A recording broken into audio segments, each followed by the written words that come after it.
Hey everyone, and welcome back. Today we're going to be drinking a decaf coffee with me, your host and partner in conversation. And in today's episode, we're going to dive deep into understanding what self-awareness is, because self-awareness is really a transformative quality that can benefit you in your career journeys.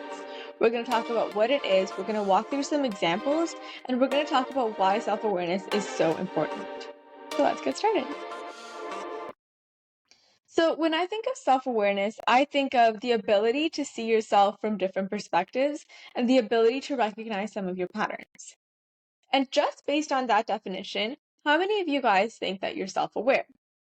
I ask this because about a year ago, a study was done by Tara Eurich, who's a famous psychologist, researcher, and author. And what she found was that about 95% of people believe that they're self-aware, when in fact, only about 10 to 15% are. So you might be wondering, well, where does the discrepancy come from? Well, this is actually because a lot of people can think self-awareness is just like something you can check mark off a box, like, yes, you're self-aware, or no, you're not self-aware. But in fact, it's a lot more than that. I like to think of self-awareness using a rose analogy.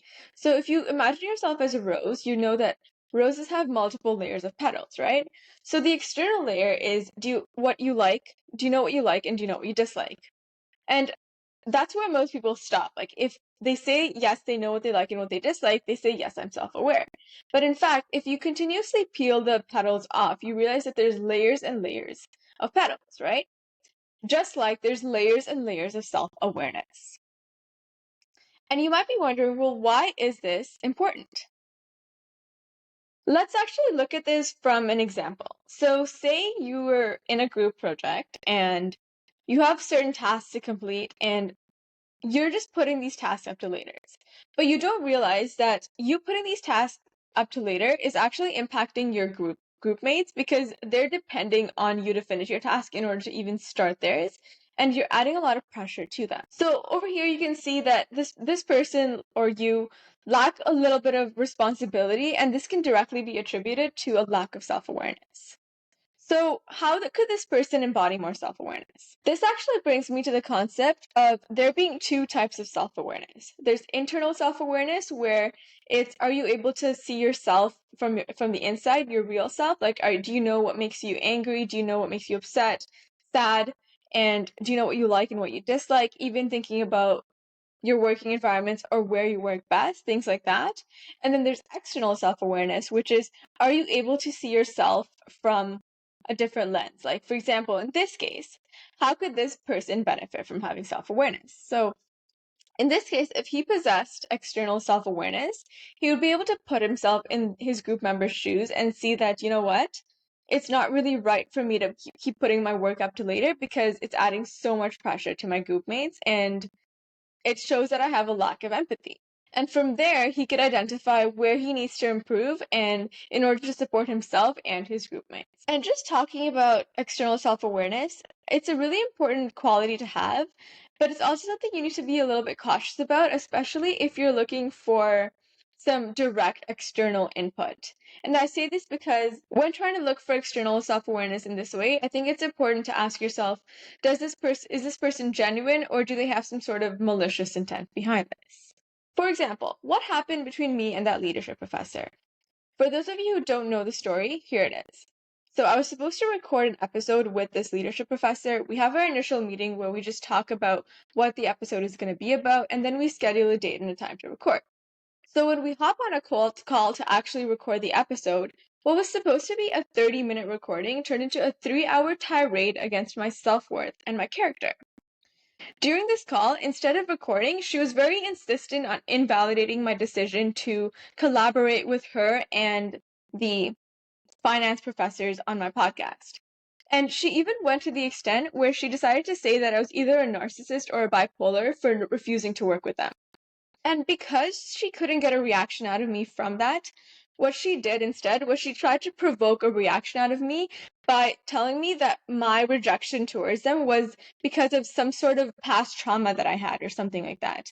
And you know what I realized? Actually, I realized that this is actually really prevalent in professional settings, especially with women. Like, to wildly generate some sort of a claim that I'm suffering some sort of a trauma response because I have a different vision for my podcast.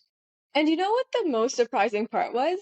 It was the fact that she was a woman in leadership. And just through this entire conversation, it was really clear that she was closed off. She was very just insistent on getting her point across, and she was talking at me instead of talking to me, which showed that she lacked self-awareness and also had a bit of poor judgment, right? Not only that, but this actually brings me to another point that was in the study done by Tara Eurich, which stated that people who have a lot of authority actually lack self-awareness even more.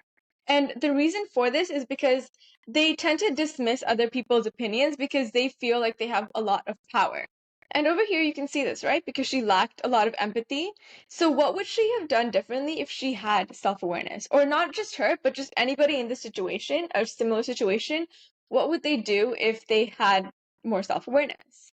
Well, there's a few things, right? One, she would be able to recognize that by saying such unprofessional things, she's not only ruining her own reputation, but she's actually impacting the reputation of the entire organization she's representing, right? Not only that, but she would probably be a little bit more careful with the words she used, especially because she called me a narcissist and bipolar as somebody who's not a medical professional. And overall, she would just have a lot more empathy. But it's also important to realize that this is just a learning experience, and hopefully people learn something from this. We could also look at the story from the lens of how did I embody self-awareness during the process. So during the process, I was pretty calm. I didn't really react to anything she said.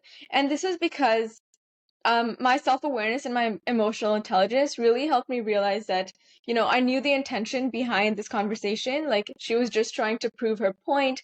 She was trying to tell me that I needed their specific support in order to get this podcast off the ground. And not only that, but taking it a step further, after the conversation was over, I really reflected on our conversation, and I realized that, you know what, she wouldn't really be a good fit to speak on this podcast, because imagine if some of my listeners were to approach her after my podcast and have a similar experience to me. Like, I feel like I would be responsible for that because that's poor decision making. And that's because having her on my podcast would basically say that she's a good role model when in fact she proved otherwise. So I think we can wrap up by saying that self-awareness is a really important skill that can help you make decisions clearly, and it's not only a service to yourself, but by embodying self-awareness, you're actually serving the people around you as well. And that's all for today, so until next time.